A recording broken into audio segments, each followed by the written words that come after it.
Hello, I'm Richard Bryant, Executive Director of Musco Center for the Arts at Chapman University here in Orange, California.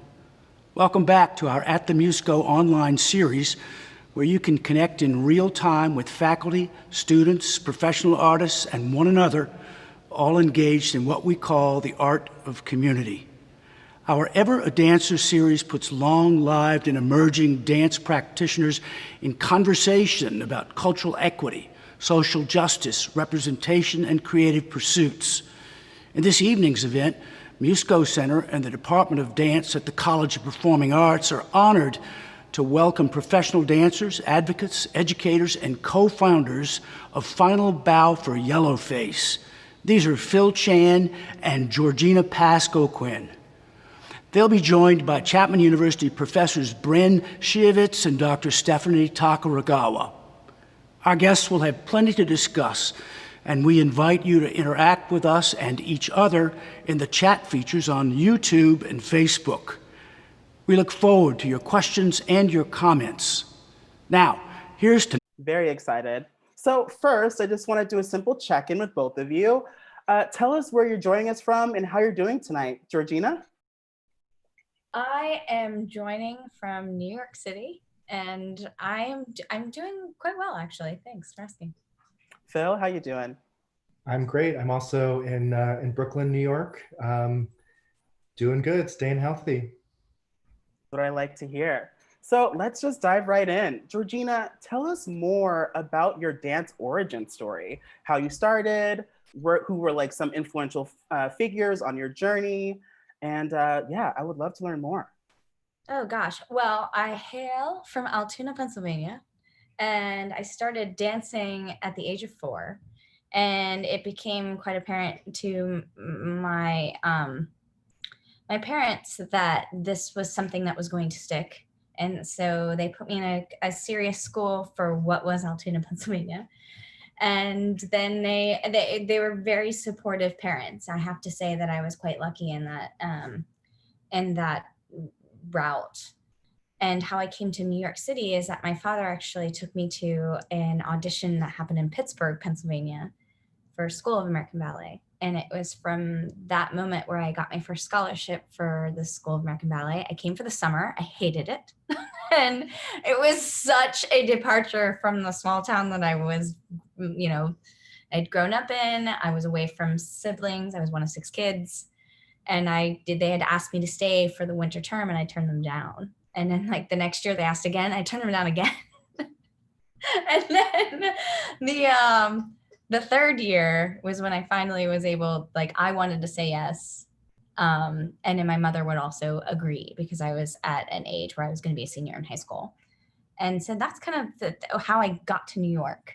And then the second I got to New York, September 11th happened. So that was a very traumatizing and it called into just like, how serious am I going to be with ballet? And, I chose to stay.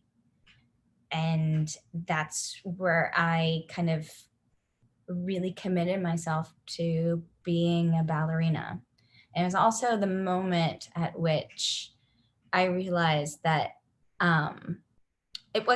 I never saw myself as an ethnicity or a mix. I didn't, my family, my father's Filipino, my mother's Italian. It never really occurred to me that, I have this an inherent privilege that my father raised me in sort of a white trajectory because I pass. And so all of a sudden to be met with oh, wait, I don't look like everyone in a classroom. That was kind of an adjustment. And then when I excelled in the school and got into the company, then I was really presented with wow, there's no one that has looked like me in this company. There have been some people. I did a school report on Maria Tallchief. That was my extent. And of course I knew of Alicia Alonso. The fact that someone can dance blind is amazing. I was never a ballet nerd in that sense. I just knew I loved this expression of movement. And I actually did not even think New York City Ballet was going to be my home. I thought it would end up in San Francisco Ballet, but here I was, Peter had selected me as one of the apprentices. And that started this journey. And I, from the very get-go, it was a struggle, a tug and pull. They were trying to get me to be something that I wasn't. And it only took me after 10 years of being in the Corps to realize that, like, oh, the things that they want me to change, I have no capacity to change. It wasn't about a fat talk, really. It was about me not fitting in a way that it's, my talent managed to get me this far. And then they were trying to pin something that I couldn't change on me. And that was hard. But here I am. I persisted. I am a stubborn individual. And when I set my mind to something, I'm going to achieve it. So 10 years later, I did end up getting promoted. And now here I am, the first Asian American woman to be promoted at New York City Ballet, in New York City Ballet's 70-year history. And throughout that process, Phil was I met Phil, he's going to deny this, but I met Phil at like a random summer course. And then we reconnected when I was in my senior Corps years. And we have since forged this friendship. And he has been such a rock in this, this rather recent acceptance of myself and who I am. I love that. Phil, can you tell us more about your journey within the dance field? Sure. So I was born in Hong Kong, British Hong Kong, right at the tail end of the colonial years. My father is Chinese. My mom is Irish German from Ohio. And so growing up, I was a kid with a lot of energy, and my mom was, I think, flying back from the United States back home, and was sitting next to a dancer from the Hong Kong Ballet. He called himself Miss Singapore, affectionately. But their flight ended up getting canceled, and so she said, "Well, I'm married. You're gay. Let's make a night of it while we're here in Tokyo, and we'll catch the next flight back to Hong Kong." And became good friends. And so, growing up, I went to the ballet a lot, and being a kid with a lot of energy, Miss Singapore said, "Well, put him in class." So, started taking lots of dance classes. Moved to the United States, and I think for me, being biracial. When I was growing up in Hong Kong, I was seen as like the white kid, and then moving to the United States, I was put in like an ESL class, like that spoke exclusively in Spanish, and was seen as like a fresh off the boat kid. And so for the first like 2 months, I was in exclusively Spanish classes, even though I spoke English. I just was very confused about like what was going on. But I think dance for me has been such a personal anchor that throughout all of these different changes, things that are out of my control, dance has always been a place for me to feel strong and safe and kind of in control. So I think at the very core about why I'm fighting for this art form, it's because I feel like it's given me so much strength to draw from. And so other people can surely, have that similar experience. My career is not as illustrious as Gina's. I was on scholarship at the Ailey School. I think that was pretty significant for my development because it was in a space where whiteness was not necessarily centered. At Alvin Ailey, it's really about the Black experience. You look on the walls of who the stars are and what you're supposed to look like, and everybody is Black and beautiful. And so it's, I think, very different than Gina's experience. And so it was in that space that I really started to question, like, who is at the center of these stories? How do I put myself at the center of these stories? And how do we do that in this art form that is dance? So I think that started questioning a lot of the things that I think we're grappling now with Final Bow. Most of my career has been as an educator, as an arts administrator.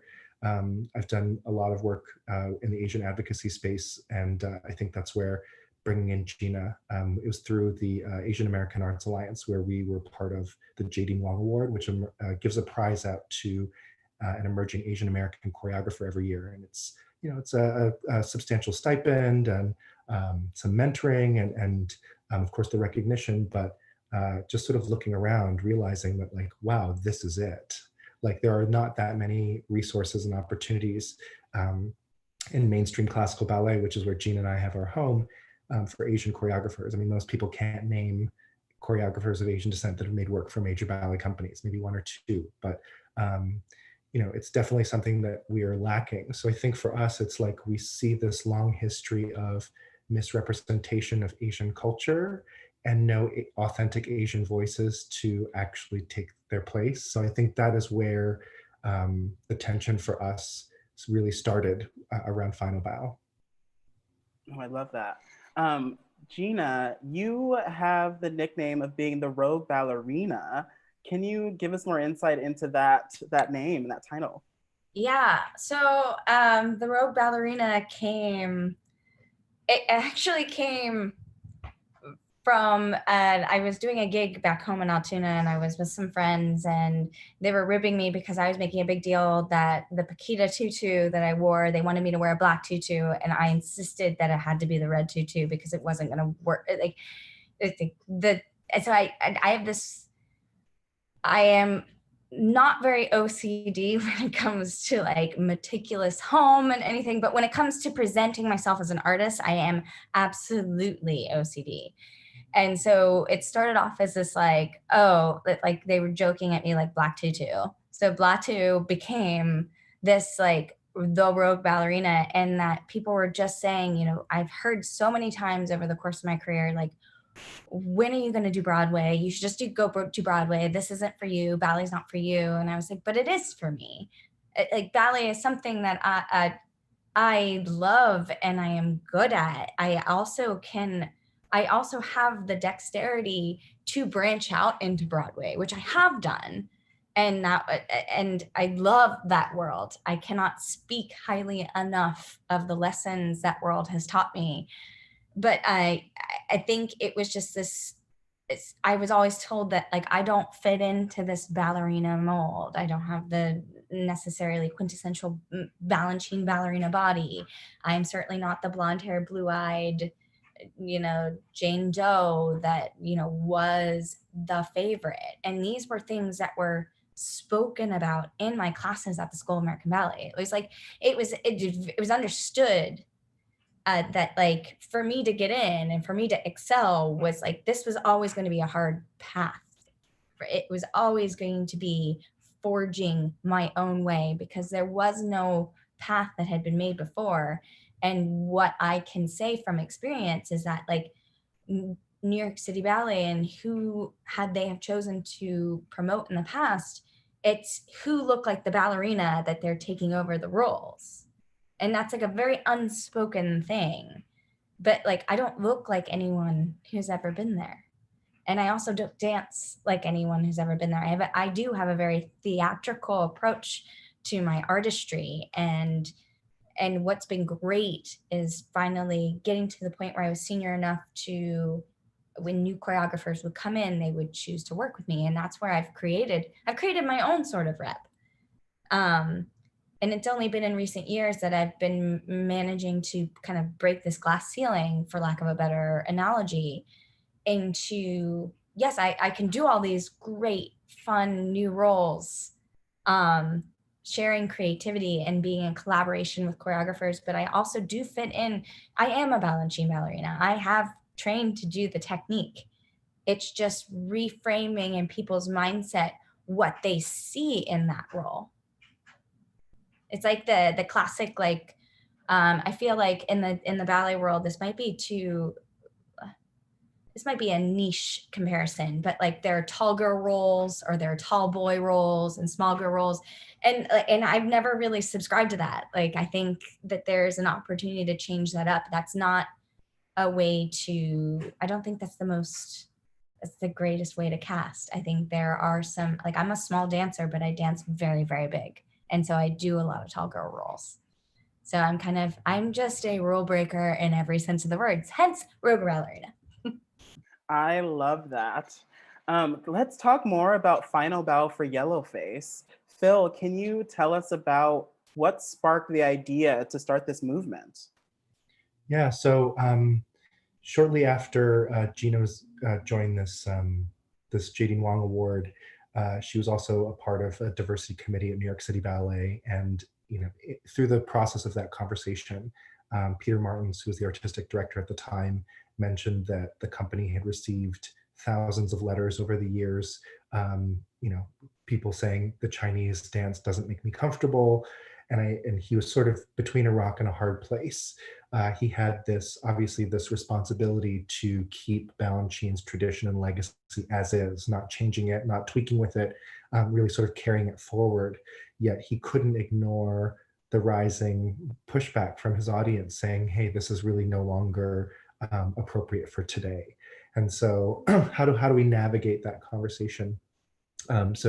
I think he invited me in mostly because I have, not just as a dance expert, but also my lived experience as a Chinese person, meaning I know what it's like to walk around in the streets and be called a Chinese slur, for example, or be spat on during coronavirus. So like I have that lived experience. So when I see work that maybe is caricatured or doesn't feel quite right, I know what that kind of registers. So it was a quick meeting. We talked about both the history of the ballet itself, and he looked at 3 specific areas: the makeup, the costuming, and the choreography, made slight tweaks to all of those things. And I left that meeting and I called Gina. I said, Gina, I think Peter Martins is going to change the Nutcracker.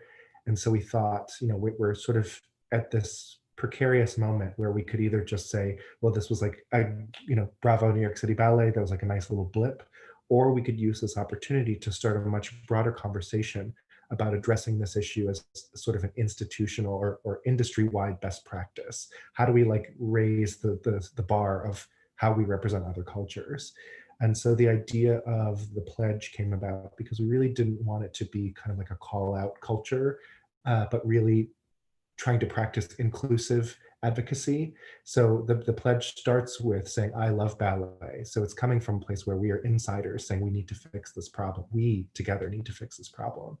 And it affirms that if we want diversity, equity, inclusion in our field, we really need to stop doing outdated, caricatured, racial stereotypes of Asians. And obviously our focus is Asians because that is our lived experience, but the messages, the framework, how we think about this work can be applied to any people of color or who have been viewed through a Eurocentric lens that may not be accurate anymore or even accurate at all.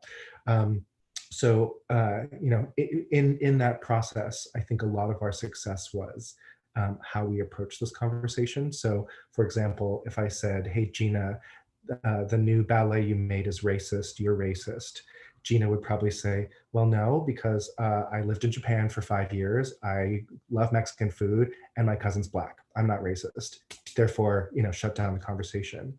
Whereas if I said, hey, Gina, I don't know if you meant for the Chinese person to be the butt of the joke, but that's how it came across to me. Was that your intention?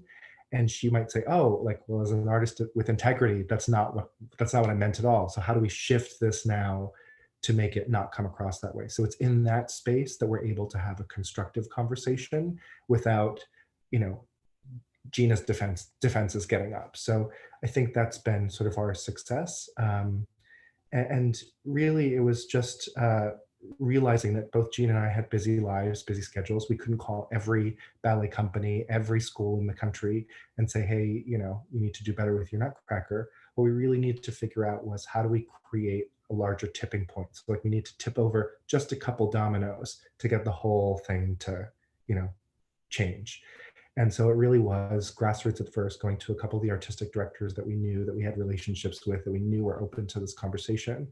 What we found were a lot of these artistic directors were already having these conversations on the ground. So really have to give a shout out to folks like Adam Skloot, who was doing this already in 2010. Peter Boll at Pacific Northwest Ballet was doing this very, very early as well. In fact, one of the first to change the Balanchine choreography. And so we were really more consolidating these conversations. So by getting people to pledge, it was really just to say, hey, we're all struggling with this conversation. Let's all do this together. And it's really been sort of passive advocacy in that sense. Right now, the conversation is going to Europe. We're not calling European companies. They're realizing that they need to make changes and that we're the resource to do that. And so they're coming to our site, they're reading the materials, they're buying my book. They're starting to chew on this issue without us having to actively do the work, for every company. So I think that's where we're at right now, which is it's inspiring that people are really trying to do better. And I think it's also been very inspiring in the wake of George Floyd to see a lot of this conversation really, hopefully, taking root into action, and that they're saying, oh, this is not just Gina and Phil being politically correct. This is like they've been sounding the alarm that we either need to change or we're going to die as an art form. And I think at the heart of Final Bow for Yellowface is saying that, it's really nice that we have these beautiful ballets that were from the perspective of, Europeans 150 years ago that were made for the Tsar. But the reality is the Tsar is dead today. We're not making ballets for the Tsar anymore. We're making ballets for Stephanie here and Napoleon here and all of the folks who are tuning in and listening to this talk now.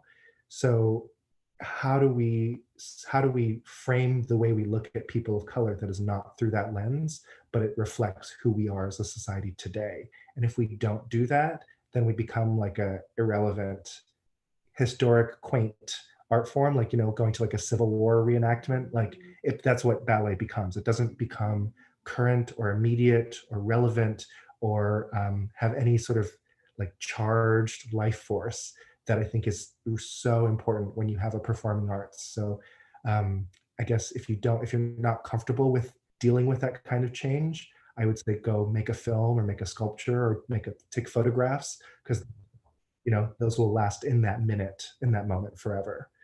Whereas the performing arts, we have to keep experimenting to what will fit our audiences.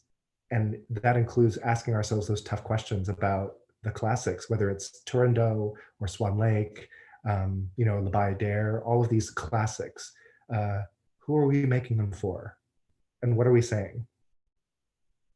I love that. Just to jump in there, Yeah. just to add on to like all the excellent points that Phil just made, it's just like, I think what's been so wonderful to experience through founding Final Bow for Yellowface is that we empowered not only people who love ballet, but dancers themselves.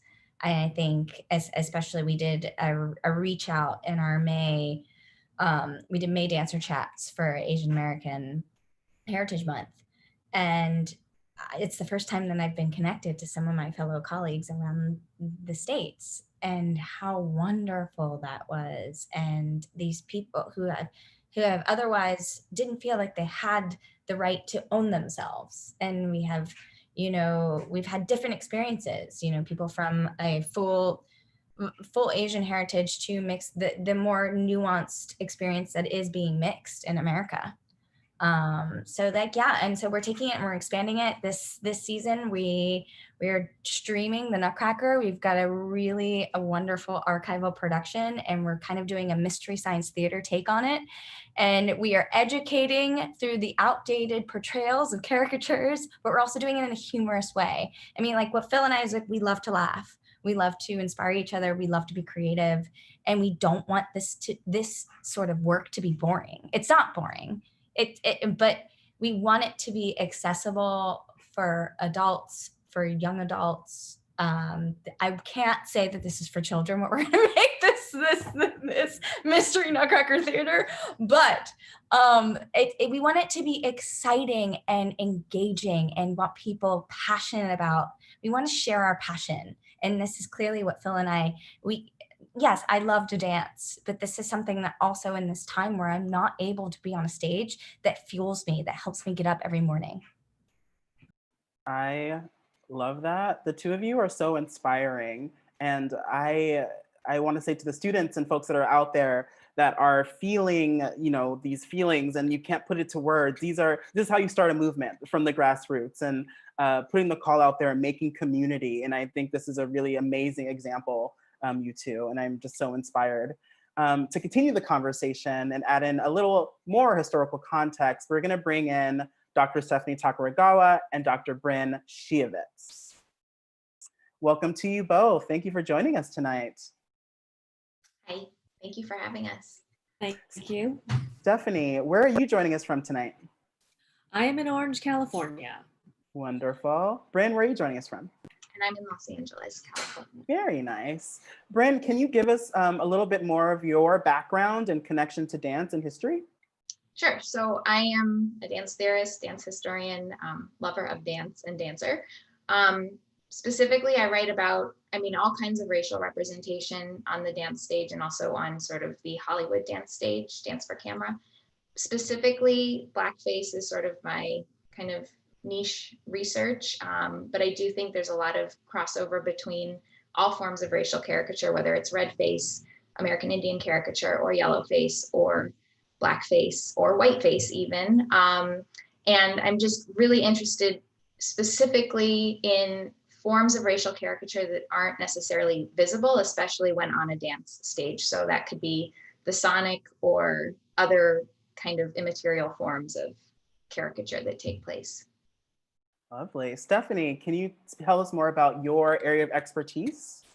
Sure. I'm a cultural anthropologist, which at first doesn't seem to make sense here, but I study media representation. And so originally what I was looking at were just sort of different ways in which groups of people get presented in film and television and popular culture and video games. But, over time, I became much more interested in Asian American representation. So while not formally trained in Asian American studies, I have been teaching classes like From Yellow Peril to Yellow Power, and looking at the different ways in which Asian Americans have been either erased or, placed into particular kinds of silos, or ignored or vilified or heroicized based on, particular needs of dominant like community characteristics. And so really what I'm interested in is looking at, why we have these kinds of representations and how they're related to things like history, policy, economy, and, really trying to put it in a broader context so my students have a better sense of why it is we think the things we do culturally, because culture doesn't happen in a vacuum.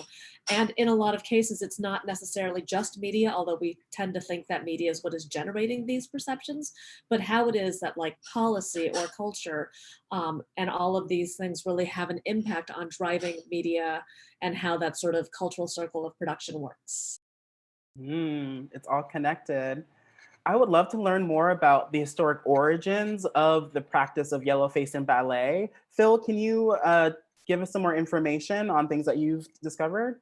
Sure. So right now I'm a dance research fellow with the New York Public Library. So I spent my summer like deep in the archives, which has been an amazing experience.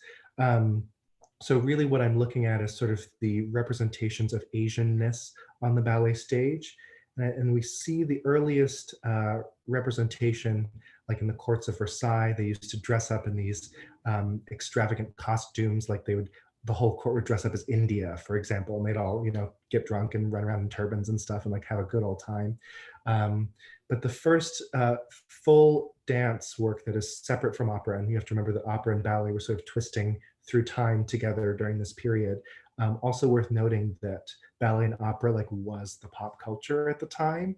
So many of the ideas about Oriental women, Asian people, Turks, Muslims actually come from the French Romantic stage in the 18th and 19th century, because that was like the popular medium. So we see that early dances were informed by two-dimensional objects. So screens, fans, vases, things like that. You see sort of depictions of people. And these exotic dances were assigned to, in Baroque dance, there's 4 categories of dancers. So these were assigned to the grotesque categories of dancers who did wide second positions. They were usually like the demons and the goblins, but also like the buffoonish Turks and the Chinese people. So they kind of filled that role. So a lot of the Chinese dances came out because those were the steps that that group of people were good at. So you see like the big acrobatic Chinese dance in Nutcracker today that comes from Baroque grotesque dancers. And so we see this sort of trying to depict this other culture, but not really accurately. And then we really see a rise in caricature once Asians start to come into our society. So if we look at, America in the 1830s with the Chinese Exclusion Act, the Gold Rush, all of that, we have a long history of xenophobia. And if you look at when, Turks start moving into Europe or Asians start moving into America, we start to see a rise of xenophobic portrayals in political cartoons and media, and also on the ballet stage. And I think right now we're in this post-1960s civil rights era where Asian American, this label of Asian American has started to emerge. So authors like Amy Tan, David Henry Hwang, playwrights, are starting to define Asianness on our own terms. Dare I say it, even Crazy Rich Asians, is like self-defining as opposed to just being the long duck dong or the exchange student kind of trope or whatever. So I think that in ballet, we're starting to see this trend as well. And Gina and I are starting to explore what even an Asian American choreographic incubator would look like. So we're figuring out the larger frameworks of realizing a larger project like that to really build a pipeline for Asian voices. So that's essentially the larger history. I don't know if we have some visuals that we can kind of visually show what this looks like through time. Yeah, they've been going as you've been speaking. Oh, great, fabulous. Yeah. So yeah, that's sort of a lovely just visual picture of seeing how dance changes through time and is always organically changing. So as legs get higher, as technique gets better, as cross-training, stage technology, maternity leave, all these things have changed how we deal with ballet. So why can't racial change also happen in this space, to just in the spirit of keeping it alive and relevant for a diverse audience? Brynn, I would love to get your take on some of the some examples of like origins of these practices, not only in ballet, but in other dance forms throughout history. Sure, yeah. So, I mean, as Phil mentioned, this goes back, we can look at, French courts, like everyone has been doing some sort of racial representation since the beginning of time, perhaps. And so, it's hard to kind of pinpoint. We don't have like, any sort of archived evidence of a lot of this, except sometimes we see traces of it. And it's really interesting to go back and kind of look at the traces that are left behind that kind of lead us to believe that, this form of racial caricature existed. So one, I mean, we can look at the Nutcracker. Phil talks a lot about the Nutcracker in his book, is a great example of racial caricature across the board. And what I think is so interesting about Nutcracker is that, it starts in Russia. And if you look back to the original sort of text before there was a ballet libretto, E.T.A. Hoffman's original story doesn't include the same kind of racial caricature that is in the ballet, and Dumas's new version, which he wrote about 4 decades later, doesn't include the same racial caricature that the ballet does. So what kind of happens as soon as the visual is involved and as soon as the ballet tries to make a spectacle? So how does racial caricature change from something that is static in text to something that is living, like performance? And do choreographers take more liberties when they know that these things aren't necessarily going to survive? But what's so interesting is the ways in which, and Phil mentioned this, the ways in which we see a rise in racial caricature as soon as there's maybe an influx of immigrants. And what this all comes down to is really a conflict of power. And it's related so much to the fear and anxiety that people are feeling, whether it's towards an influx of Chinese immigrants and suddenly jobs are being taken away. And so the only way to sort of maintain your power is to, and I say this sarcastically, like take away power from somebody else. And so we see a lot of this. A great example, I think, could be seen in Little Johnny Jones, which is the first Broadway show written by George M. Cohan. And in Little Johnny Jones, I mean, there's so much racial caricature going on, but one kind of like subtext happening is we have a bunch of Asian concubines that are like the concubines to one of the nefarious, basically the bad guy in the show who owns the Chinese lottery, and he's like working the laundry system. And there's all of these stereotypes that are embedded there. But this is also related to different acts that were put in place because there were tales that all East Asian women were, that had all kind of like venereal disease and all of this. And so the way of conveying that was to create all of these concubine characters. And there's another thing that happens, which is, I guess, really interesting when we think about something like ballet, as opposed to something like musical theater, because ballet is a silent art.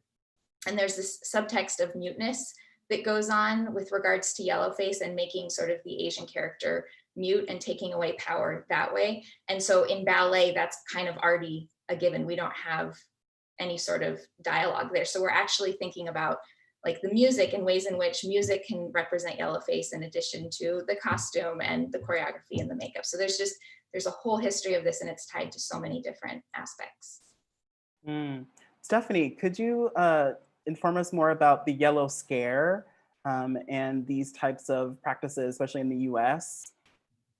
Sure, like a lot of these things have sort of occurred for a long time. A lot of times we look at things like historically, the idea of Genghis Khan and the Mongolian invasion of Europe, right? And as Brynn and Phil already talked about, these, the Chinese Exclusion Act came out of a moment where all of a sudden people felt like their jobs were being threatened, but more than that, they felt like their culture was being threatened, right? So there were all of these things that are occurring because prior to that, we had allowed Chinese immigrants to come. We had sort of changed the way that we had relationships with the Burlingame-Seward Treaty in 1968. And because the Chinese received favorable immigration status, more Chinese came over time because of particular things that were actually happening in China. So, there were things like food scarcity that one year created an immigration of about 20,000 Chinese, whereas the year before that it was 2,700.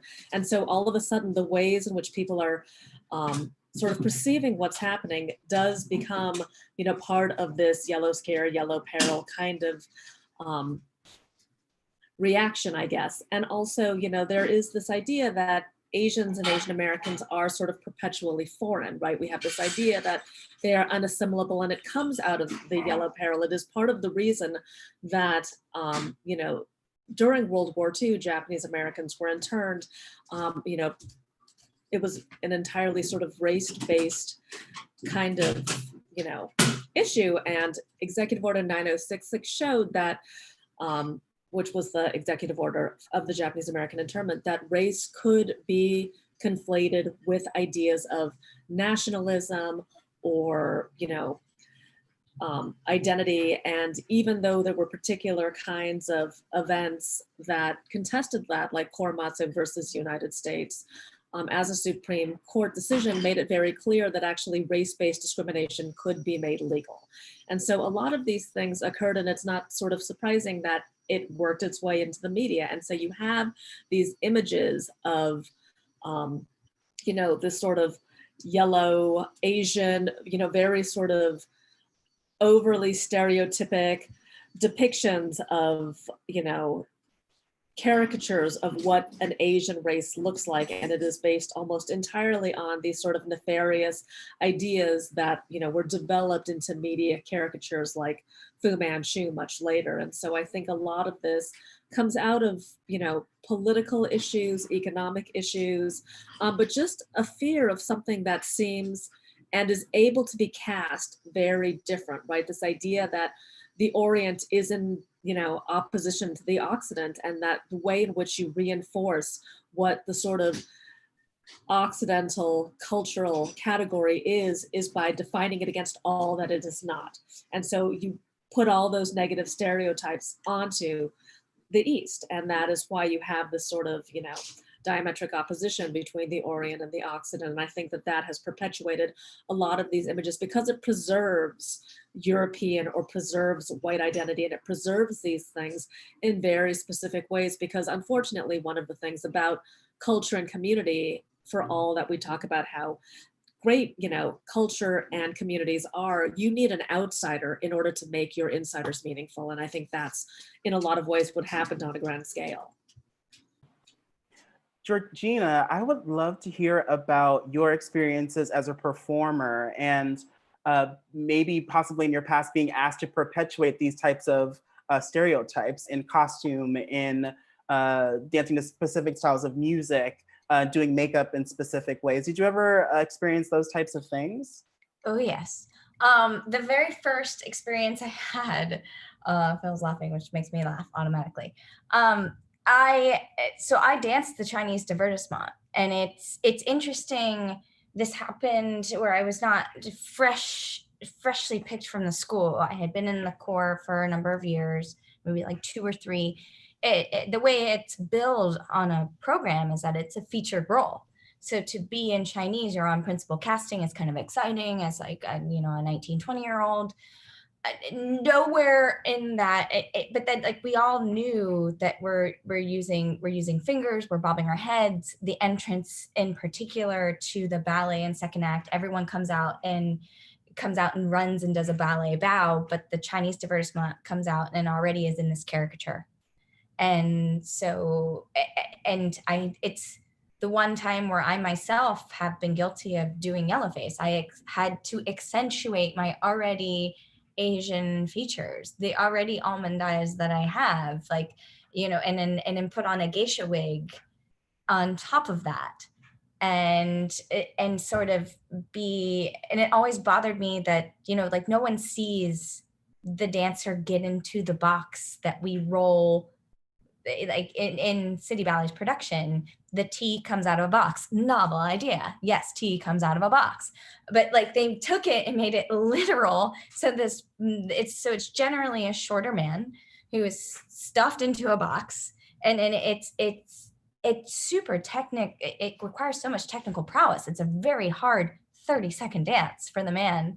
For the women, it's not so taxing. We are definitely more of a caricature. So I didn't realize it at the time, but I could never take it seriously. And so my cohort, my partner, the other woman in this trifecta, her name was Stephanie, we just made a joke out of it. So I was making a caricature out of a caricature where it was like over the top. We had fans at one point.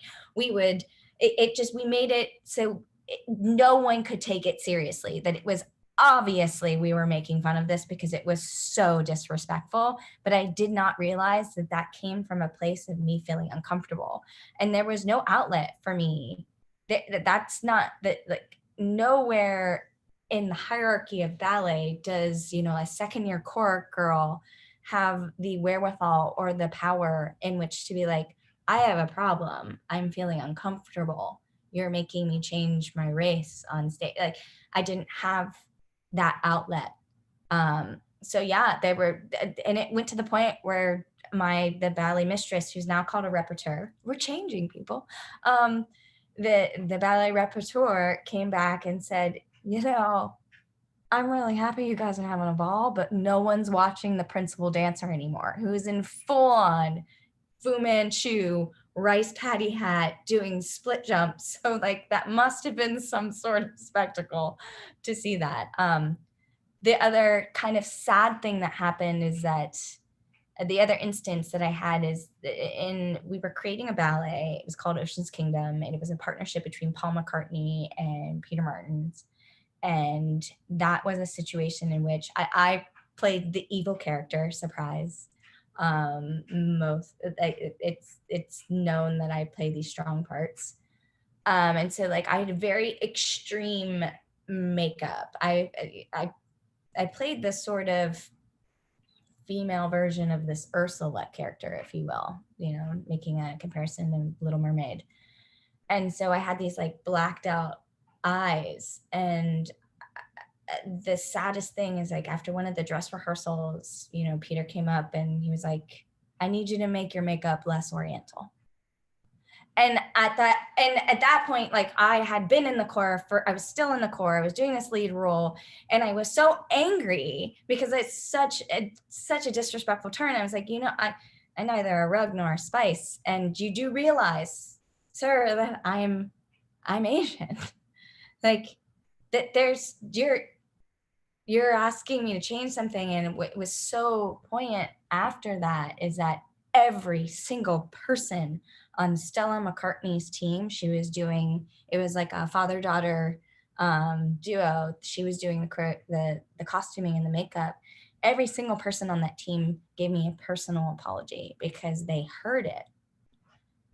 And I could not, because of the power dynamic that was put in place, there was no way for me to express how upset I was at being asked that. So those are the two major examples I have of it, having that lived experience. I think that where I coming up against a wall right now is that I have been promoted to an upper tier. Like my talent has gotten me this far, but what I'm breaking through into and having problems is that the people who cast me, and in the ballet world, it really is the artistic director. There's one person's opinion that casts you in all these roles. They don't see me as the queen. They don't see me as the ballerina because that has never been an example. And I'm trying to tell them, and when I talk to them about things, like, why is it that I am the only soloist who has not performed Sugar Plum at City Ballet? They don't have an answer. And because it's, I've asked the hard questions. Is it my weight? Is it my technique? Those aren't the problems. So what is the problem? Brynn, can you speak to like the significance of Gina and where she is and her rise and her place in ballet history, and also other examples of women of color that have really left a mark? It's huge. The ballet world is sort of notorious for being kind of a white stage. It began as this white stage and has always kind of been that. And so to push the envelope in any sort of way, I think is huge. Of course, Misty Copeland has, become sort of this wonderful, almost superhero-like figure for so many women of color.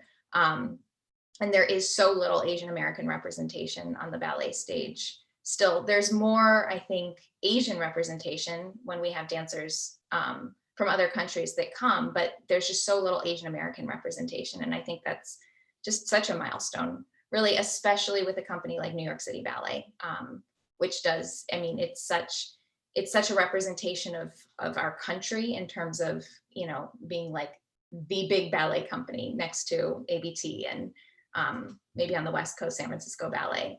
But it just is so sort of iconic in terms of our national representation, that to be able to have Asian Americans and African Americans and all kinds of Americans represent the country is wonderful. I think to piggyback off of what you just said, when we were doing our What's the Tea interviews that Gina mentioned, where we did 30 interviews in 30 days, because we're crazy, during Asian Pacific Heritage Month, we found that primarily the two groups of Asians who had achieved success in ballet were either Asians from Asia who trained in Asia and didn't have the barriers of navigating a white system where they were the default, or they were mixed like Gina and I, and so they could just pass and kind of make their way through the system. And it was primarily those two groups. So what that says to me is that even our training in America is failing our Asian American dancers, and so, but because we have Asians from Asia, it looks like we have achieved a certain level of diversity, when in fact it's literally just a veneer that the larger educational system for dancers is still broken for Asian Americans. So really worth pointing that out. Thank you for that. No, thank you, everyone. We're actually going to transition to our Q&A. Like, the chat has been blowing up with all of your input and all of your great storytelling and history. So let's just dive right in. First question, what do you think are steps that can be taken to educate and teach others about these issues, like with students and teachers that are in our local studios? Phil? I'm so glad you asked. So I actually wrote a book about this. I was tired of having to answer this question for every single person who wanted to know. And I thought, if I can put it into a book that people can read at their leisure, they can chew on it, they can write in the margins, I could help someone have this journey. So the book is available through our website. If you go to yellowface.org, you can pick it up. It's also available at Pearl River Mart it's a Chinese store. So if you prefer to support an Asian business as opposed to Amazon, both of those options are available. But essentially the first half of my book is sort of an overview of the Nutcracker, and so how different companies have approached this problem. I also include some best practices. So whether you're designing a fashion show inspired by another culture, or you're creating a new character for your play inspired by someone from a different culture, how do we represent those people? There's a whole section that is best practices for how do we deal with this, including some tools for how to talk about this repertory. The second half of my book is my experience going to work with Ballet West on the revival of Balanchine's Le Chant de Rossignol, which is a ballet from 1925, considered a lost ballet that they reconstructed, done originally in full physical Yellowface. So the challenges of presenting that work in 2019 in America is sort of the second half of the book. So if the resources at yellowface.org aren't enough, again, we wanted to make as much of this free to people to start having them kind of ask some of those questions. So if you just go to yellowface.org, if you want a little bit more, I dive a little bit deeper into the book. And obviously, if you're really interested in having this in a fun way, we'd love your support to help us produce this Mystery Nutcracker Theater that Gina was talking about. That is also a way to kind of educate people on how to approach some of these issues. So 3 different ways to engage. Perfect. This question is for Brynn. Being that you work at a university and are in the university system, what are ways that we can better educate and influence representation in dance in university classrooms? I mean, there's 2 directions we can take this. One is teach dance history. I'm a big proponent of dance history. It needs to be offered, and it needs to be a dance history that's not just the dance history that has been written about in books, but it needs to be the subtext. It needs to be the history that's not written in books. And it even needs to be the history that doesn't exist in the card catalogs at something like New York Public Library for the Performing Arts.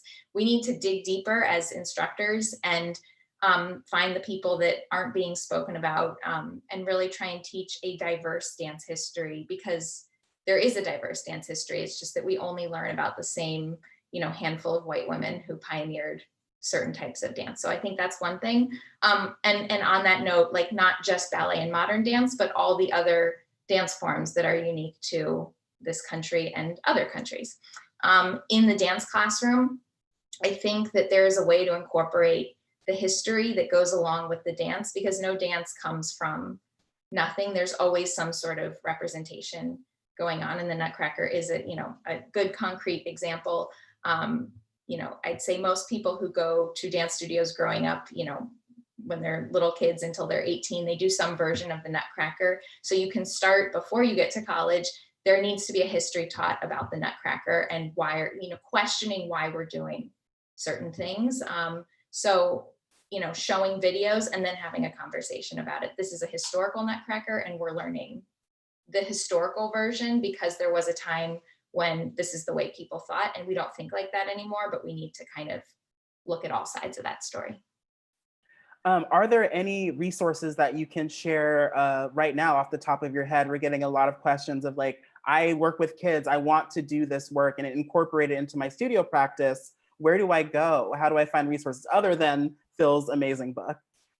Well, I was going to say what I really liked about Phil's book and reading it is that he actually offers almost an activity that you can certain grids and things where you can plot things on a map almost. And I feel like that makes it really accessible and makes it, something that and somebody with sort of any amount of education and any background can really kind of plug in, how does my dance fit on this map or on this grid, and what can I do to improve that? So I find that super accessible. I wish I had some other resources off the top of my head. I think a lot of people are doing, I think honestly, sort of the think tank idea is great in a way, of that something doesn't feel right.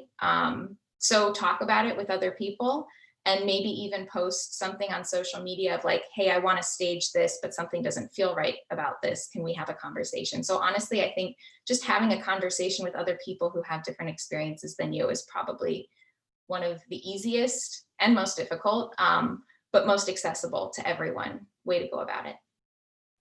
Wonderful. Next question is for Stephanie.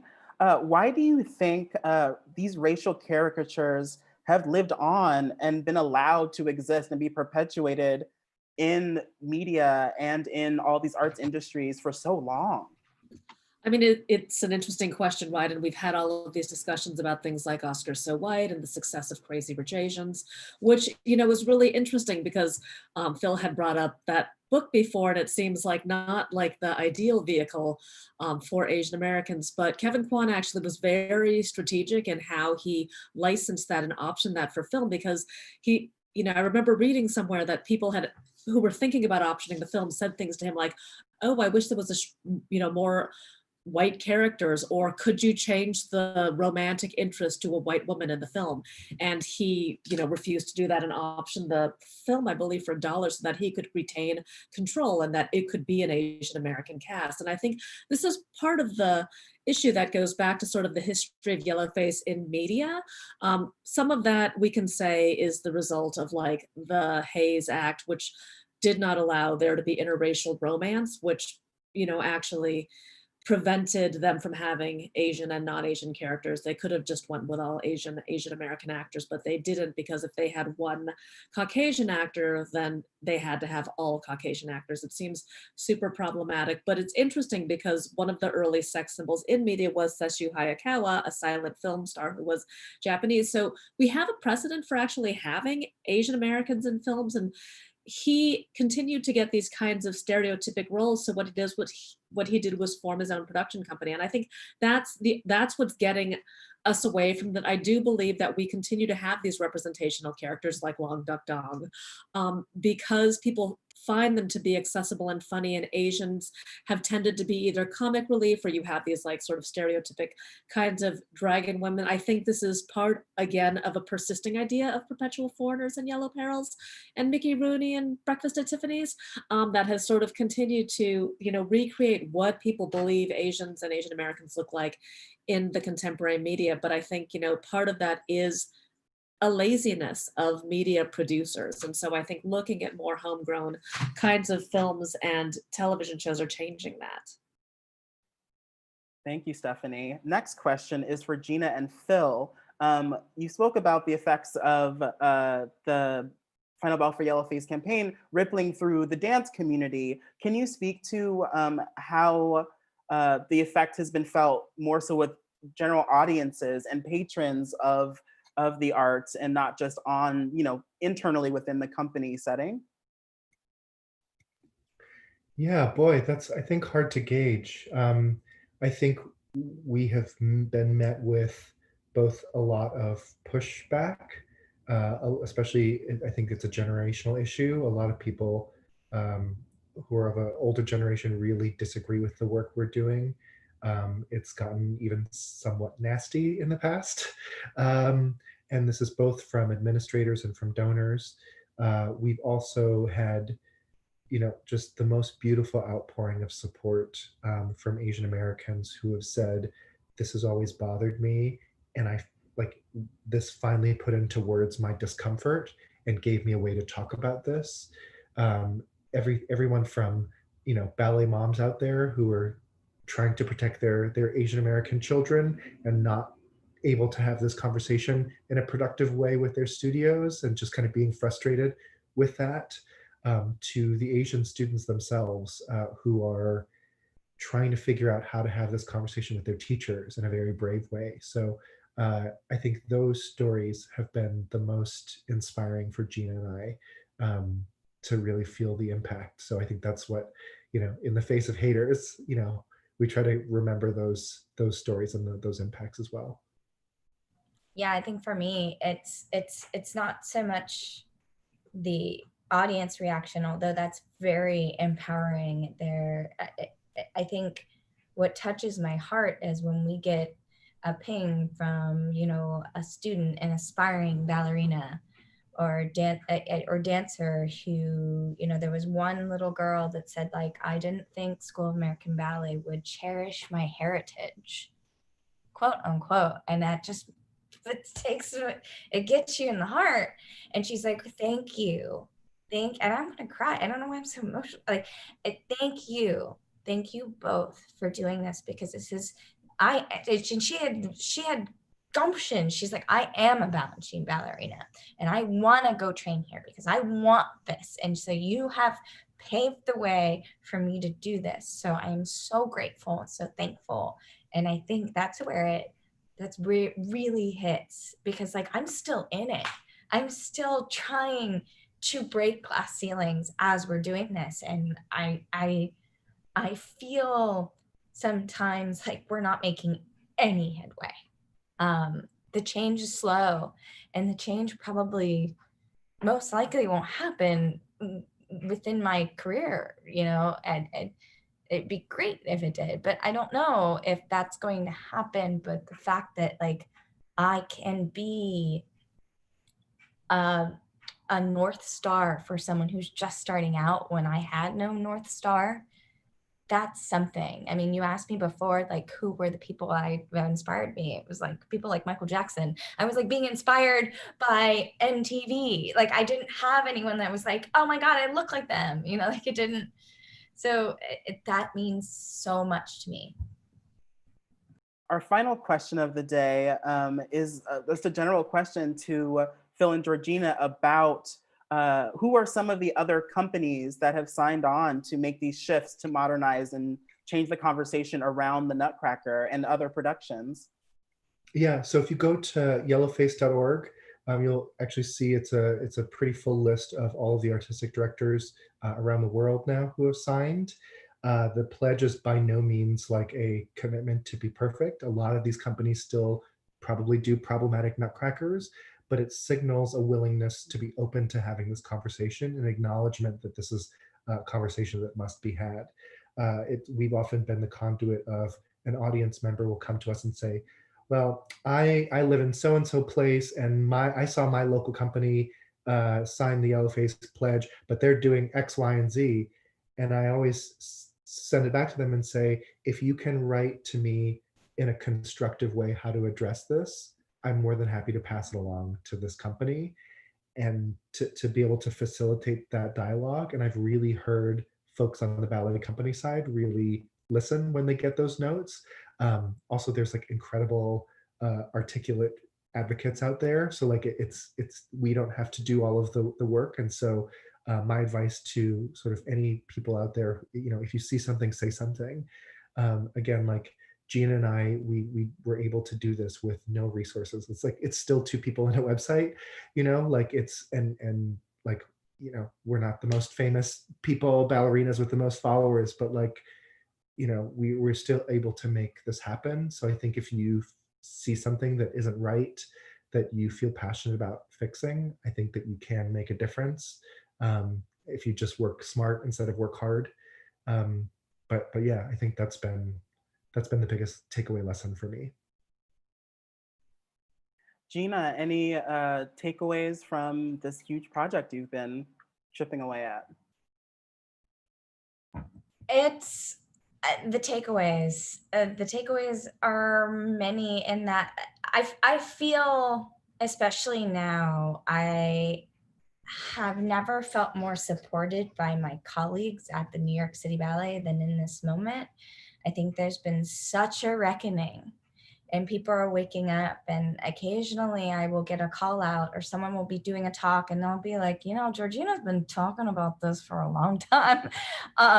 That has meant something, to be a dancer, we are set up to compete against each other. And a lot of that competition is good, but a lot of that is also toxic. And to be supported now, to have a network of dancers who are Asian American, who are, who are white, who are like, just who get it now. I feel heard. And after so long of being gaslit and being told that I'm being too emotional, I am a very passionate person, but I do not feel like the things that I get fired up about are things that are small. It feels like I have some wind beneath my wings. And I think what I would really love to do is to be able to finish my career just being able to dance.